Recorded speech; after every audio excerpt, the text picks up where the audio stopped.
Welcome to MMA on the Rocks. My name is Bill Welker. You are listening to episode 139 of the podcast. Today is Sunday, May the 5th, Cinco de Mayo, a celebration of the Mexican army defeating the French Empire in 1862, I believe. Feel free to correct me on that if you want. Don't confuse it with Mexican Independence Day, which takes place on September 16th. We're all a little bit Mexican today.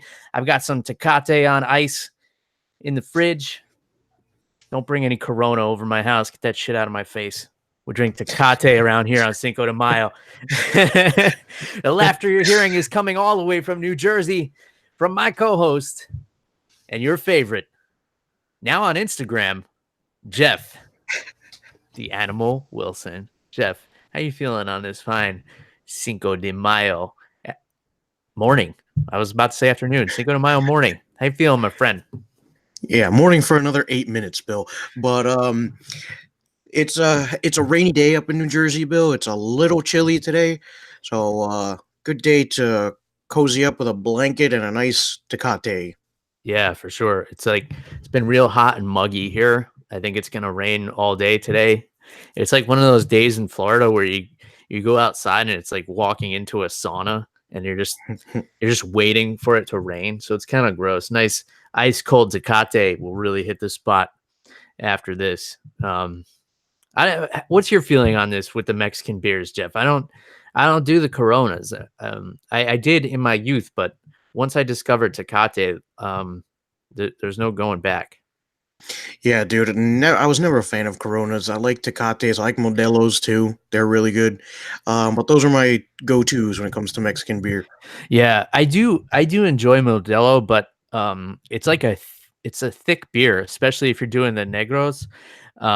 You can't have too many of those. I want to throw back a couple today to celebrate this victory over the French Empire, Jeff.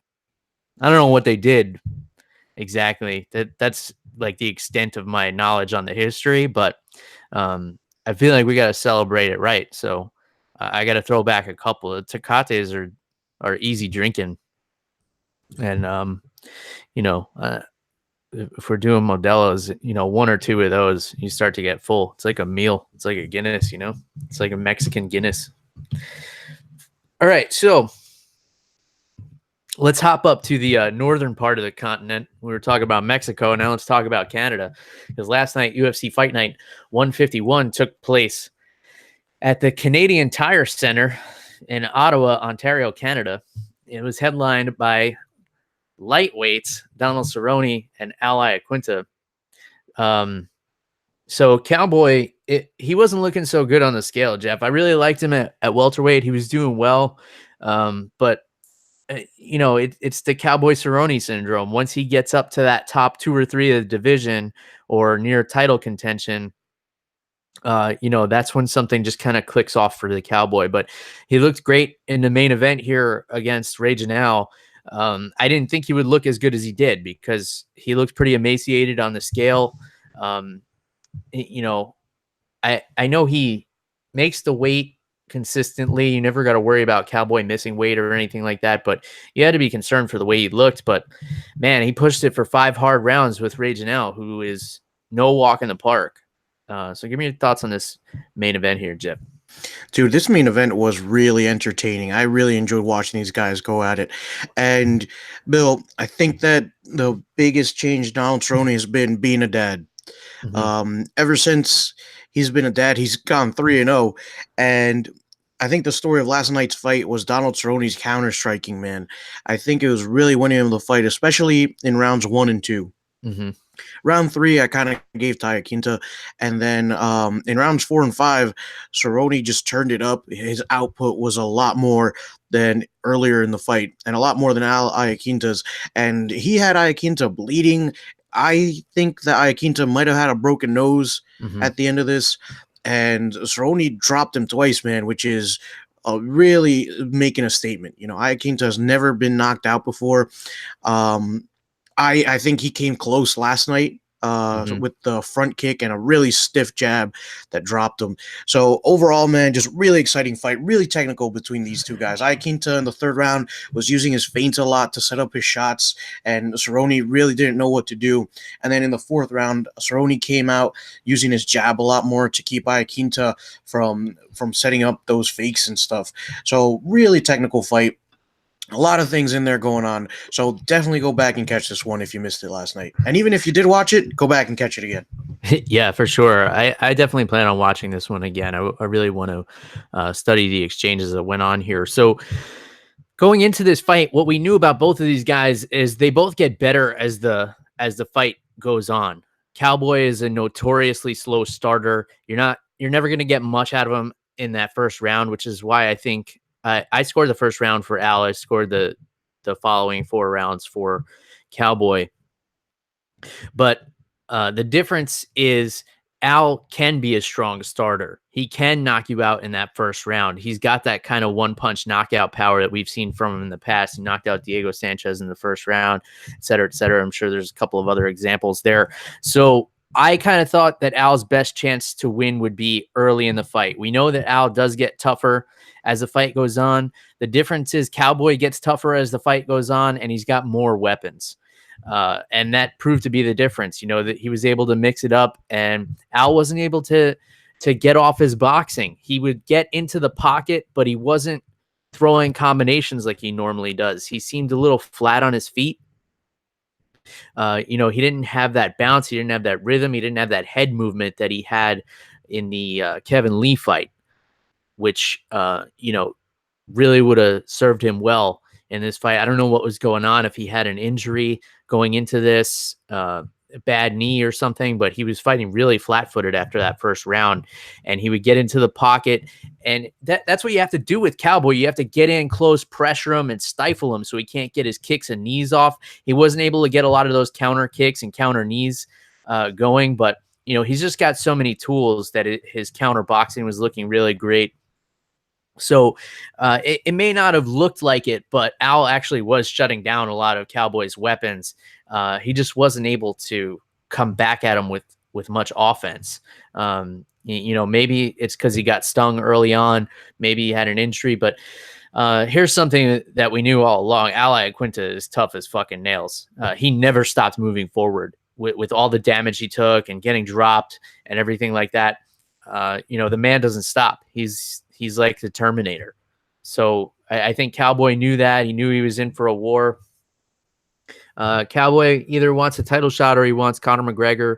I don't know how likely either of those things are. I know Cowboy and Khabib have a history. They had gone back and forth when Khabib was kind of on his rise, but was always pulling out of fights and getting injured and everything like that. I know they went back and forth on Twitter. I think they even had like a little scuffle shoving match at some event at some point. I know they don't like each other. So if Dustin Poirier gets hurt and you need a guy to fill in last minute, well, I know a guy. And so that's a possibility. Outside of that, I don't know, man. I think Cowboy's probably got to take another fight before he sees that title shot. He took out the young up-and-comer and Alex Hernandez. That was a big statement. And obviously taking out Iaquinta is a big deal. But, man, there's just too much going on in this division right now. I mean, if we get Cowboy and Justin Gaethje, I think that'd be fucking fun. What do you think, Jeff? What's next for these guys? Yeah, I think that would be really fun, Bill. But I think that Cerrone could pick Justin Gaethje apart, man. Like you said, the way he mixes up his striking is just great. And I think that for me, I thought Iaquinta won the third round. And for me, what it was the feints, mixing it up with the strikes, and also he was really pressuring Cerrone in that third round. He was making Cerrone fight off his heels, which it can be difficult for just about anybody. But Bill, what do you see next for Iaquinta here? Because he lost his last fight to the current champ at lightweight, and now he lost the second fight to Cerrone. So where do you see him in this picture here? Well, forget he beat Kevin Lee after he lost to. Oh, that's right. He's still only lost 2 of his last 7 or 8, so he's still looking pretty good. There's so many possibilities because you got such a stacked division. He could take another top contender here in a couple of months and then be right back in the mix, So we'll see. Maybe something like Edson Barbosa would make sense for Iaquinta. I think that would be a fun fight too. And a win over Barbosa always catapults you back up. I don't know,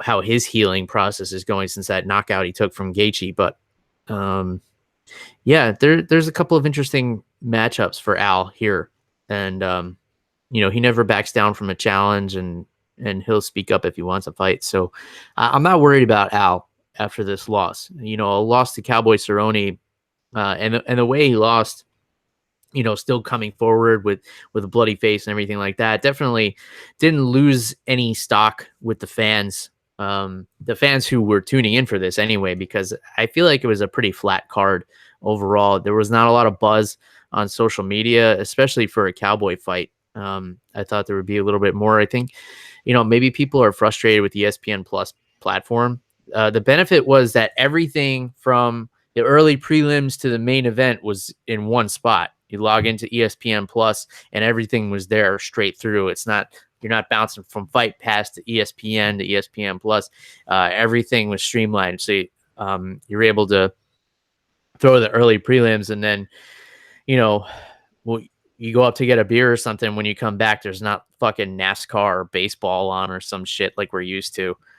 So that was the good thing. The bad thing was, it was still a little lagging. The audio was off a little bit. So you would hear like Bisping and Brendan Fitzgerald yelling, and then a few seconds later you would see what they were yelling about. So that was kind of shitty. I wound up turning the volume down on the broadcast, which is kind of weird, like watching it quietly by myself. If there's people over and stuff, I tend to not have the volume up very high anyway, because people are talking and we kind of give our own commentary. But anyway, Jeff, I'm not worried about Iaquinta. I'm not worried about Cowboy. I'm tuning in the next time they fight, no matter who it is. So, two of my favorite fighters to watch. I was actually kind of bummed out they had to fight each other, but they did, and it's over, and Cowboy won. So on we move, and we move on to the co-main event. And speaking of fighting on your heels, Elias Theodorou on his roller skates for this one against Derek Brunson. And I did have the volume on the broadcast for this one. I heard Michael Bisping saying that several times Elias Theodorou was winning this fight. All the respect in the world for the former champ Michael Bisping, but I don't know what fight he was watching to think that Elias Theodorou was even close to winning this fight. He was on his bicycle the entire fight, and Brunson was pressuring him. And even when he looked tired, he was getting in his face. He punctuated this win with that big slam in the third round, which was just beautiful. He used his wrestling. He was patient. He wasn't, rushing in like a rooster, attacking a squirrel, running face first across the cage. He looked calm. He looked composed. He looked patient. And he really utilized that Division II All-American wrestling background that he has, and he utilized it really well against an unorthodox guy like Elias Theodorou, who, it looked like he was landing some of those flashy kicks, but he really wasn't. Brunson had a high guard, which is unusual for him, and he did a great job of stifling. He got in Elias's face when he was trying to get those kicks off, and he put him down when he had to put him down, and did what he had to do to get that unanimous decision against the hometown favorite in Elias Theodorou. Give me your thoughts on this co-main event here, Jeff. Yeah, dude, Derek Brunson just went out there and put in that work, man. He was really in Elias Theodorou's face, using his grappling really well. And, dude, by the end of that first round, Theodorou was gassed, man. In that second round, he looked so tired. I mean, Brunson looked tired too, but Theodorou looked like he was just not in the fight anymore. And like you said, dude, that slam in the third round was just the cherry on top, man. It was awesome to see. And, I think he'd had that fight won at that point anyway. So really good work from Derek Brunson. Elias Theodorou, always a game opponent. So Will, what do you see next for Derek Brunson in the middleweight division here? Because he's already ranked, but I don't know if he has if it's time for him to maybe step up his competition a little bit, maybe take on somebody in the top 5. What do you think, Bill? Yeah. So we got next week we have Anderson Silva and Jared Cannonier going at it. So I think if Jared Cannonier comes away with a victory there, I think that would be an interesting matchup for Brunson. And I think that would help boost him up in the rankings a little bit. Maybe a Kelvin Gastelum would be a fun fight. They could put, their wrestling chops up against each other, or, it would end up just being a boxing match. So I think there's some fun possibilities for Brunson. I wish he kind of would have called somebody out there. If he called out Gastelum after Gastelum comes off of that awesome title fight with Adesanya, if he calls him out, gets that fight and beats Gastelum, that would boost him up a lot quicker than anything else. I would think that would be the path of least resistance to the title for Derek Brunson, who's not getting any younger. I think he's 35 or so. And Elias Theodorou still a fan favorite amongst hardcore fans, so I'm sure he'll still get a big fight. He's not going to get bumped down to the prelims after this one or anything. A little bit of time off, and he'll be back in there. Maybe a fight with Anderson and Silva if he's still sticking around. Might be a good move for him. So let's move on down this card, Jeff. Unfortunate night for Cub Swanson, who lost, I believe, his 4th fight in a row. And he was in there with Shane Burgos, who you and I were talking about. Shane Burgos looked a good 2 weight classes bigger than Cub, who is, definitely a natural featherweight. I don't think there's ever been any talk about, maybe he should bump up to lightweight. And, I think it's the perfect weight class for him. But Shane Burgos looked like a welterweight in there, man. And this was a split decision for Shane Burgos. I'm not really sure why, because he was in Cub's face the entire fight. Cub was able to get off some counter strikes here and there, but he really got busted up by the 28-year-old Burgos, who I don't know how long this guy could possibly stay at featherweight, because 5'11", and he's thick, man. He's got a wide back. He's got a big build. So if he's gonna make a title run, he's got to do it quick before he's got to move up to that death row at 155. Give me your thoughts on this fight, Jeff. Yeah, dude, you're absolutely right. Shane Burgos looked massive in there. He looked like at least a welterweight against Cub Swanson. But like you said, a good fight for him. He was in Swanson's face for 3 rounds. I really didn't see why this was a split decision. I didn't see Shane Burgos really struggling too much. But Cub Swanson, I mean, he's up there in years, man. He's been doing this for a long, long time. And he's got the tattoos to prove it, man. If you watch some of his early fights, there's a lot more skin than ink on him. So, I don't know what you do next with Cub Swanson here, Bill. Shane Burgos, good for him. He beat a really tough contender, but I don't know if that'll boost him up in the rankings too much, man. I think that Shane Burgos still needs to prove himself a little bit in this division. And as for Cub Swanson, I don't think he loses any stock. He's an awesome fighter, but like you said, he's on a bit of a skid here, Bill. So what do you think is next for these guys? Oh, man, it's tough to say. I don't know what you do with Cub Swanson. I mean, if it was anybody else losing 4 in a row,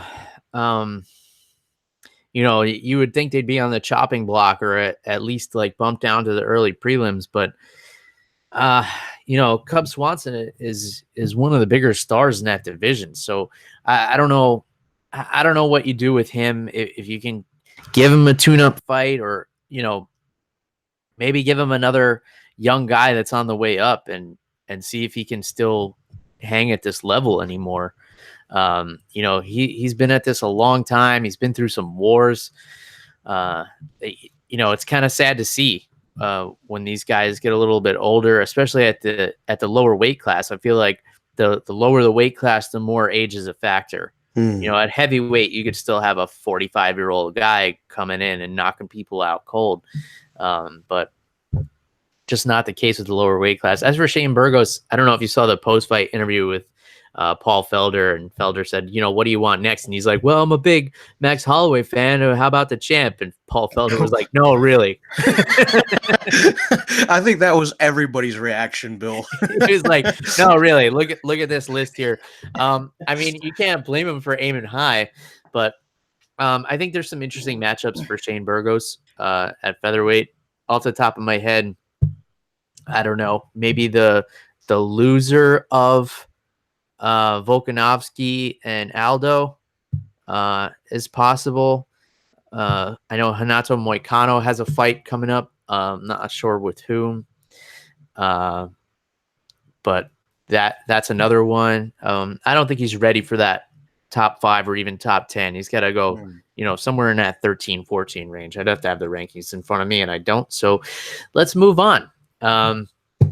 So at least one of the fighters from Serra-Longo had a good night last night, and that is Merab Dvalishvili, ending the undefeated streak of Brad Katona, who's a really tough guy, came off the Ultimate Fighter. He's looked good in the UFC so far. He's really well-rounded, really strong competitor, and Merab just put it on him. Absolute domination for 3 rounds from the Georgian in Merab. What were your thoughts on this fight, Jeff? Yeah, dude, Dvalishvili just went in there and put the work on Brad Katona, man, in his face, using his grappling really well.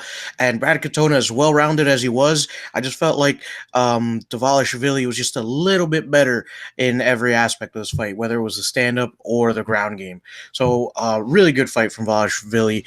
And Brad Katona, he's young. I don't think he loses any stock. This is his first loss. I'm sure he'll bounce back. He's a tough dude. He was one of the standouts for me on his season of The Ultimate Fighter. So I think he'll be fine. Yeah, for sure. And he's a real cerebral fighter too. So I'm sure he's going to go back and analyze this and look at what went wrong here and fix those holes in his game. As for Merab, I would love to see him make a run in this division, but he's got some holes to work out too. He was throwing a lot of spinning attacks, a lot of spinning wheel kicks and spinning back fists, but he wasn't finding his range first. So he's just kind of throwing them at the air.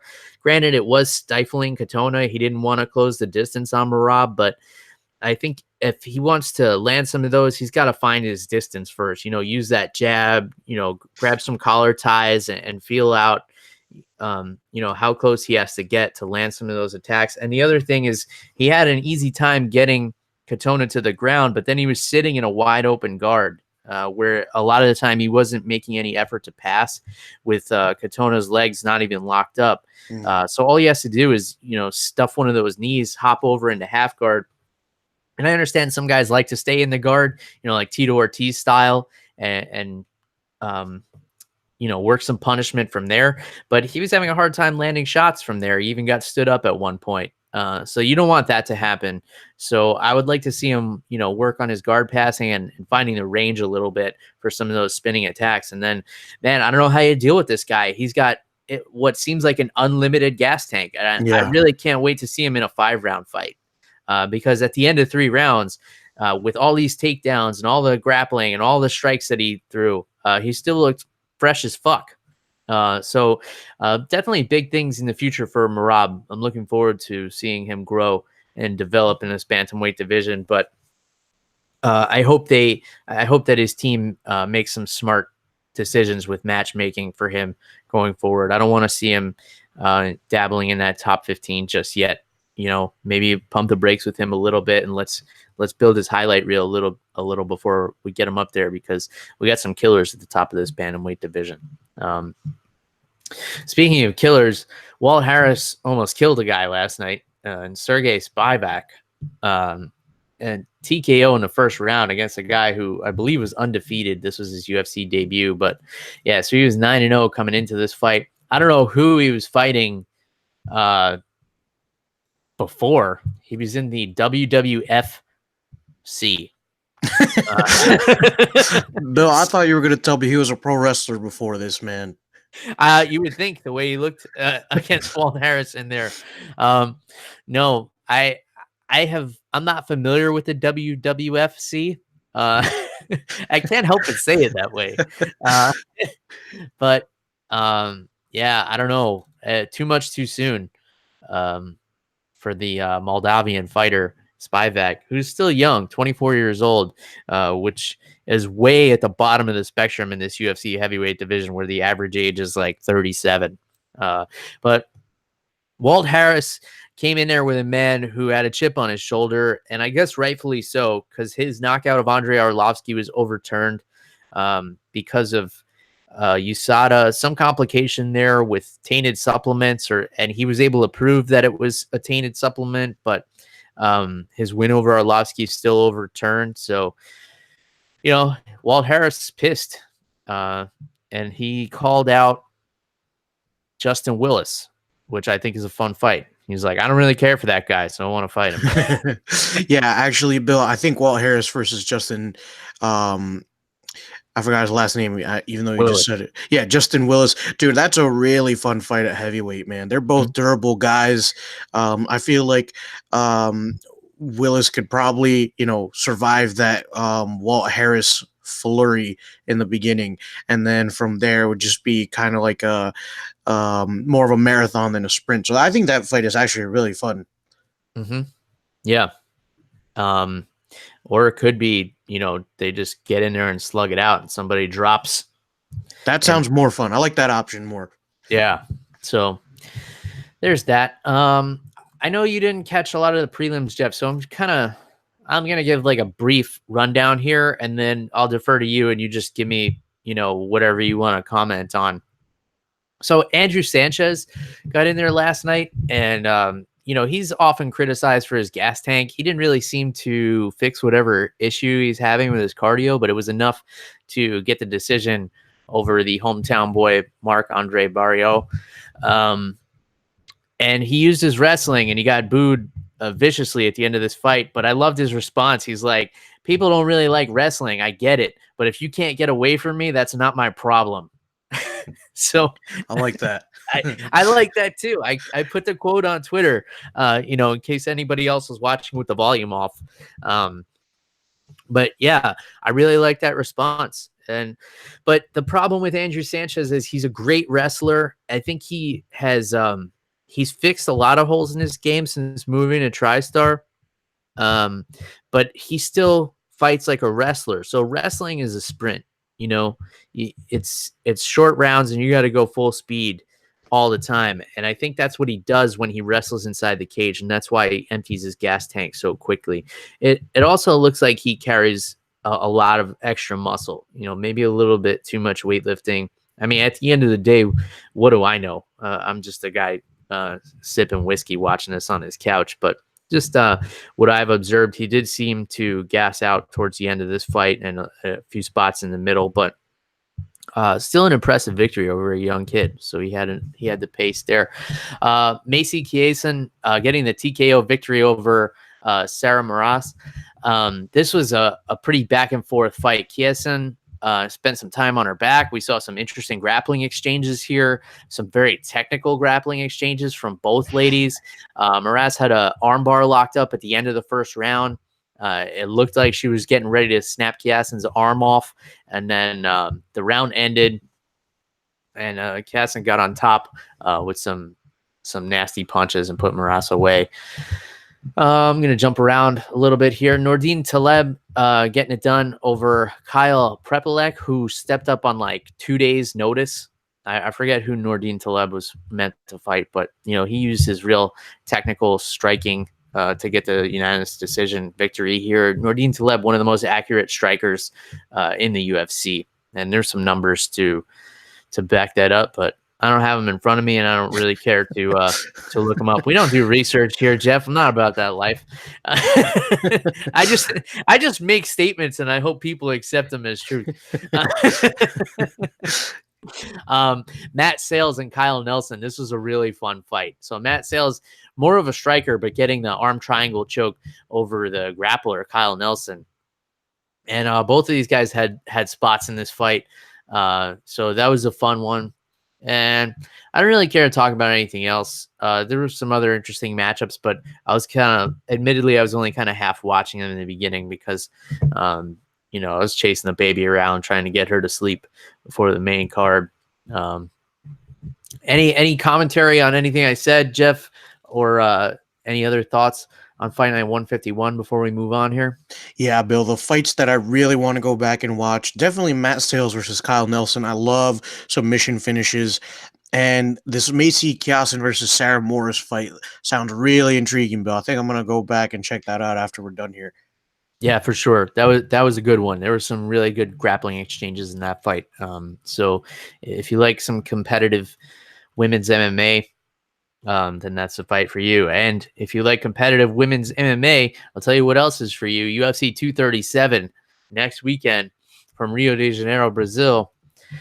Headlined by Rose Namajunas, Doug Rose, the strawweight champ, against what is probably her toughest test, I would say, in Jessica Andrade, who is just a fucking tank at 115 pounds. I mean, used to fight at 135, moved down, just destroying people. One of the scariest women in this division, I believe. One of the scariest women fighting, period. And in my opinion, really great main event. I don't know if it's going to move the needle, but we'll find out. Especially with the complications of ESPN Plus, you have to order the pay-per-view through there.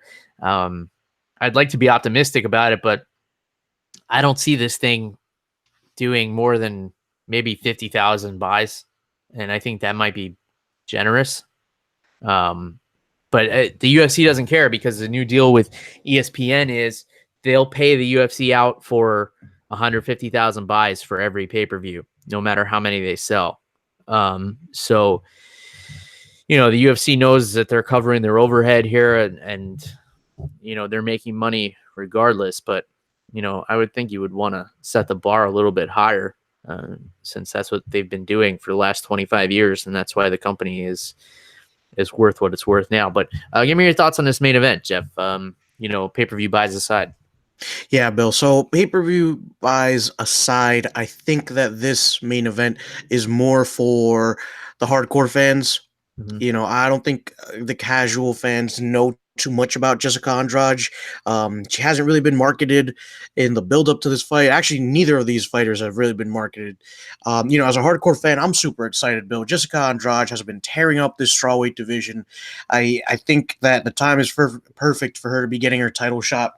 I think that Rose Namajunas might have some problems here. I think Jessica Andrade is going to be in her face. And maybe Rose Namajunas can deal with it because of how she did against Joanna Jędrzejczyk. She was able to really outlast that storm and just take it into the championship rounds. So I think stylistically it's really, really interesting, because Rose Namajunas is well-rounded. Excuse me. Jessica Andrade, a really, really good striker, and she's a really good grappler as well. But her grappling isn't so much about technique; it's more about picking people up and then slamming them into the mat. So I think stylistically, this matchup is really, really cool, man. You have the more technical, more well-rounded fighter versus the in-your-face, more smash-mouth style of Jessica Andrade. But I think this main event's going to be a lot of fun. Yeah, you got to wonder about Rose Namajunas' mindset going into this. It's been over a year since she's gotten in the cage. Her unanimous decision over Joanna Jędrzejczyk, beat the champ twice in a row. But a year's a long time to not be doing something. We've seen the headlines with her saying she doesn't leave her house because of the Dolly incident with Conor McGregor. You don't know how much of that is true, how much of it is clickbait, how much of it is, possible, fodder for a civil lawsuit. But you got to hope her mind's in the right place. I mean, if it were true, it would be an odd move. If she doesn't want to leave her house, then all of a sudden you're going to go fight, a Brazilian pit bull in Brazil. So I would imagine her headspace is just fine. And, there's something else going on with those headlines, whether it's clickbait or whether it's, her lawyers telling her to say something to set up a lawsuit over the Dolly thing, but we don't worry about that stuff. We just worry about, the punches and the kicks and the booze. Yeah, So Bill, hold on one second. I'm sorry to cut you off, Bill. But one thing that I'm worried about is this injury that Rose Namajunas is coming off of. Bill, how much of a factor do you think that's going to be going into this fight? I mean, I don't know, because she's taken the fight, and she took her time. She took the year off, so I imagine she's not going to come back until she's ready. So I got to think that she's as close to 100% as she's going to be going into this. But you got to be worried for anybody who's getting in there with Jessica Andrade, healthy or not. So we'll see how it goes. The co-main event doesn't make a whole lot of sense to me. Anderson Silva and Jared Cannonier. We brought this one up a little bit earlier. I don't know why Anderson Silva feels the need to get in there with a young lion like Jared Cannonier. He possibly already had his swan song with the fight with Israel Adesanya. I think he could have walked off into the sunset after that one. Nobody would have batted an eye. It was an artistic performance from both athletes. I think, he could have walked away unscathed. This is a dangerous fight for Anderson Silva. I mean, at least he's going to have the home field advantage fighting in Brazil. Maybe he'll retire after this one, or maybe he'll go another 5 years. You never know with this guy. You can't figure out where his mind's at. A lot of people thought he would have been done after breaking his leg in half against Chris Weidman, but here we are like 5 years later, whatever it is, and he's still getting in there with these killers. Jared Cannonier, credit to him too. He's coming into enemy territory here to take on Anderson Silva. Anderson Silva in Brazil is never an easy task. Give me your thoughts on this co-main, Jeff. Yeah, dude, I think you're right. Anderson Silva in Brazil, very, very tough fight to be taking. But I think Jared Cannonier is not a dumb guy, Bill. I think that he's probably seen something in Anderson Silva, maybe some holes in his game that Cannonier can exploit. We've seen Anderson Silva struggle against really good wrestlers at times. DC was able to hold him down. Chael Sonnen was able to hold him down. Granted with the help of some steroids, but I think there's a dangerous fight for Silva, man. Jared Cannonier is hungry. He wants to make a name for himself in the rankings in this middleweight division, and Anderson Silva might be the person to make your name off of. He's coming off a loss. And I think you're right, Bill. I think he might hang it up after this. Or maybe he just wanted to fight one last time in Brazil, in front of his home country. So I don't know, but I think, I don't know, man. I think there's a really dangerous fight for Silva to be taking. Yeah, for sure. Especially Jared Cannonier looking good since moving down to middleweight. He's coming off that TKO victory over David Branch. Let's take a look at the rest of this card, Jeff. I'm really excited for Clay Guida versus BJ Penn, is what I would be saying if this fight were booked 6 years ago. But it wasn't. And I don't want to see BJ Penn fight anymore, especially since, all these allegations have come out with, his baby mama saying that he beat her up and stuff. And seeing that he's, joined the piece of shit club. I'm not a fan of this. I mean, I don't want to see him fight if he's really doing stuff like this. And I don't want to see him fight, period. The guy hasn't won a fight in like 10 years. Just stop. And he almost got his leg broken off in his last fight against Ryan Hall. That's enough. That's enough, BJ. I mean, you could have just, gone down as one of the greatest ever. And he's just doing more and more damage to his legacy. I feel like, and he doesn't have what it takes to be in there with these guys anymore. And, Clay Guida is no walk in the park. I mean, he could still get in your face for 15 minutes, but I don't want to spend too much time talking about that fight. There's some really fun fights on here. Carlos Diego Ferreira and Francisco Trinaldo. That's two fucking tanks getting in there. And we're gonna see like who gasses out first or who lands the biggest bomb first, basically. So either way, that's fun. Thiago Alves getting in there with the young guy Laureano Starpoli.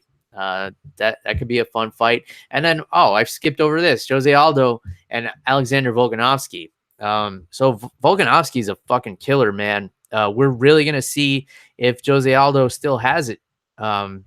He's proven people wrong a couple of times with the Moicano fight, with the Jeremy Stevens fight. He kind of made it seem like maybe Max Holloway's his kryptonite. And he can still compete. We're really gonna find out now because Volkanovski is a fucking killer. Give me your thoughts on this one, Jeff. Bill, this is the fight I'm most excited for on this entire card, man. You know how much I love Jose Aldo. As of late, he's been looking like WEC Jose Aldo. But dude, you're right. Alexander Volkanovski has been tearing up this featherweight division. He's shown that he is at the highest level everywhere that the fight can go, man. He's got slick takedowns, very clever takedowns that you don't see coming with his leg trips and like judo trips. He's a really good striker. He can grapple really well. I mean, this guy is, I don't mean to overhype this guy, but Volkanovski, I think this is going to be the first legit test for him. And I think he can do really well, man. Either way, I think that neither guy loses stock if, whoever loses. Mm-hmm. But man, I can't say enough about this fight. I'm so excited. Jose Aldo, we know what he can do. Volkanovski, hungry to show what we know he can do, at least we, the hardcore fans. So, Bill, I'm excited for this fight. I think this fight has some very big implications for the featherweight division here. Yeah, I mean, if Volkanovski gets a win over Aldo, I would imagine it's going to mean a title shot for him. If Aldo wins, I don't know what you do. You can't put him in there a third time with Max Holloway. So it's kind of a tough spot unless Max Holloway stays at lightweight, which is kind of what I hope happens. And then, we do some kind of tournament. But yeah, awesome fight. If Volkanovski loses, I would love to see Volkanovski and Jeremy Stevens. That would be a fun fucking fight. But yeah, I mean, Volkanovski coming off of retiring Chad Mendes. With that nasty knockout he had over him in December. So it's kind of a weird spot for whoever, if Aldo wins this fight though, because what are you going to do? You just can't make that fight with Max Holloway again. Even if Aldo wins 5 more, Max Holloway's got to lose that belt before Aldo gets another crack at it. I think the only way we see Aldo Holloway 3 is if somehow Holloway loses the title, Aldo wins it, and then Max works back up to a title shot. That's the only scenario I can see where we see that a third time. We got Lil Nog on this card for some reason. He's like 83. Yeah, he's up there, dude. Fighting Ryan's fan. He's probably, I was saying this when we started the show, Jeff. He's probably like 31. He just looks like, yeah, I'm going to look it up. All right, he's 42. He's actually older than I thought he'd be. I thought he was going to be like 32 when I looked it up. And he just looks 1,000.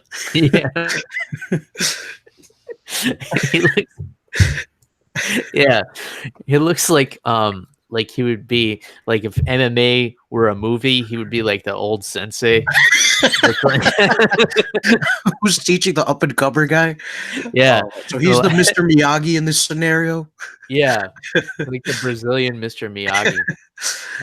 Oh man. I mean, he is coming off a win back in September over Sam Alvey, but Sam Alvey's fought 15 times since then, probably. Yeah. And then his last loss was to Ryan Bader. I mean, no shame in that. The guy's a double champ in Bellator right now. So, there's that. A couple of facts for next week. Let's see. Anything else you want to talk about with this card here, Jeff? Nothing else is really jumping out at me. I mean, you've got Irene Aldana versus Betch Correa. That could be entertaining. Betch Correa is very, she's in your face. She throws very unorthodox strikes. Yeah. She just puts a lot of power behind her punches, so that could be a fun fight. But that's about it. Nothing else is really jumping out at me. Warley Alves versus Sergio Moraes could be really fun at welterweight. Oh yeah, that's one fight I was actually really looking forward to. I'm glad you mentioned that one because that fight is going to be awesome. I don't know why that's on the prelims or it at least I'm looking at Sherdog here. Sometimes they have shit backwards, Mm. or just not in the right order. But yeah, that fight should be up a little bit higher. Anything else on 237, Jeff, or you want to move it along here? Yeah, we can move it along if you want, Bill. So last night, and this fight was not really talked about, but it wasn't an MMA fight. It was a boxing match, Bill, between Canelo Alvarez and what's his name? Daniel Exactly. Jacobs. And Daniel Jacobs. So Bill, I was able to catch this because of how early Cowboy and Iaquinta was over, but it was an entertaining boxing match. Canelo Alvarez went in there, dominated the first couple rounds, and then you saw Daniel Jacobs come back a little bit towards the end, and Canelo edged him out in I think I forget if it was a split or a unanimous decision, but Canelo Alvarez becoming really, really popular, especially since his fight with Floyd Mayweather. So he's really the only boxer I watch. He's entertaining. He's a cool dude. He drives like a Lambo or something now that he has money. And then there was some guy with like blue and green hair who boxed before him. I didn't give a shit about him, but he just looked like what are those cones with the ice in them called? The Snow cones. Yeah, those things. That's what his head looked like to me. Oh. So this was on the Zone for anybody watching. Yeah. But yeah, that's all I got for you, Bill, in terms of boxing. I don't really care for it. Yeah, there's no boxing fights that are really piquing my interest at all lately. Maybe one will come up. Back to MMA. Last night there was a Bellator card. I didn't watch it, but I've been seeing the clip of Raymond Daniels' knockout of whoever he was fighting in the first round.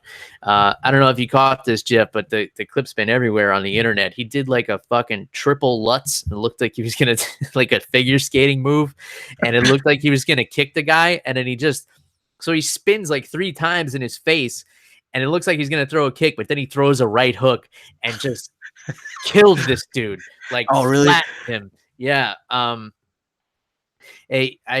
share the clip on social media so you guys can see if you haven't seen it already. Hold on, let me check this out. I got it on YouTube. I'll mute it so it's not like. All right, you watch it and then we'll get your live reaction to it. But yeah, I was Googling and I for some reason put in Raymond James. Oh my God. Dude, he did like a triple pirouette or whatever that's called. Yeah. And then just murked him with like a Hulk punch. Jeez. Yeah, so Raymond Daniels, kickboxer, he's got a Taekwondo background, and he had been competing in Bellator kickboxing. I don't know how many MMA fights he has, but yeah, he's known for this kind of like flashy, aggressive style. And man, if you missed that knockout, that's a highlight for the ages right there. So check that out. That was on Bellator. It was actually his first win in MMA. He's 1-1. So his first MMA fight, and he was on the main card of Bellator. So I don't like Bellator. What are you doing? But I mean, I guess somebody knew this was gonna be something cool. That's why they put him on there. But yeah, his first MMA fight, he got submitted. That was in June of 2008. 39 years old. 6'3", really light on his feet for 6'3". But Raymond Daniels, you could look up highlight reels of him kickboxing. He's a phenomenal kickboxer. I don't know that he has a future in MMA, but he's definitely got a highlight reel for the ages. But if you look at it, it's really just a right hook that knocks the guy out. But he Yeah. does like, he does this pirouette beforehand, like a, it's like a triple tornado span, and then he punches him. Yeah, yeah. I mean, it looked cool, so I'll Yeah, give it to him. it was super cool. Hopefully, what else is super cool is a Tecate I put on ice before we started recording here. I'm going to dive into that in a little bit. Jeff, you sipping on anything interesting lately? Nah, Bill, you got me on this intermittent fasting thing, which I'm actually really enjoying. And I'm trying to take it a little bit easier on the beer and the alcohol. I feel like if I can cut down on that stuff, I can lose weight a little bit faster. Sure. Especially I'm getting up there in years, so I know it's going to be harder as I get older. So I got nothing for you this week, Bill. Oh yeah, Maybe, Jeff, maybe next week. you're like well into your upper 20s. You're really getting up there. Bill, I'm almost Bill. I'm gonna be 28 this year. I'm gonna be in my late 20s. That's scary for me, Bill. I don't want to be older than like 32. It's like my cutoff. After Oh. that, I'm not gonna want to get off the couch. You sound like one of these reality star chicks. That's like Instagram famous, which you can be now, Jeff. Now that you have an Instagram, so big announcement. Animal_Wilson on Twitter and now on Instagram. So go give the animal a follow on the Instagram there. So hopefully we'll start doing some stories and sharing some fun stuff. I think I'm going to do a little video later, Jeff. I got a green screen I'm going to mess around with. I might get back to doing some cocktail videos and stuff like that. It's been a while. So now I've dedicated a little bit more time to the podcast and want to start getting some more content out there. We have some new friends joining us on YouTube, especially because of the Mike Perry video I posted last week. Apparently, it was one of the only videos around of Mike Perry dancing in Fort Lauderdale. The video I showed from the crowd. So that video got a bunch of views and we got some YouTube subscribers from that. So welcome. Hope you guys join us on this drunken journey here. Stick around, subscribe on your favorite podcast platform. Leave us a review. That definitely does help the show out. It helps, raise awareness to people who may not have found us yet. And, we got some fun things on the horizon. I'm going to get back to some interviews. I'm starting to line some stuff up there in that realm. I know you guys always tell me you like the interviews. It's just so hard to coordinate with people and get that going. But I hear some thunder and lightning now, so maybe we better wrap this up before we lose power. I might be drinking this Tecate in the dark, but luckily it's on ice. Anything else you want to get off your chest, Jeff? Nah, Bill, that's all I got for you this week. Check out my Instagram. So far, I have like 6 pictures of me at a wedding. Nice. So I plan to put up some more content and stuff. But I'll be honest with you, Bill. I don't totally understand Instagram. I'm on there for the memes. There's some funny stuff on there. So I'll probably try and share some of the funny shit I find.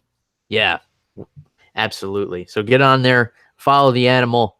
Give him a hand, help him out with the Instagram so, he can share a little bit more of his life behind the scenes. And reach out to us on social media at MMA on the Rocks, or go to our website, send me an email, MMAontheRocks@gmail.com. I've been trying to keep up with the weekly articles, posting stuff here and there. My latest article was a recap of Fort Lauderdale, my experience there, the beer pairing I did at the live event and everything like that. Keep sending us the stuff you're drinking, guys. I always love hearing what people are drinking during the events. And that's it, man. Let's call it here. So until next time, happy Cinco de Mayo. Cheers, everybody. Goodbye.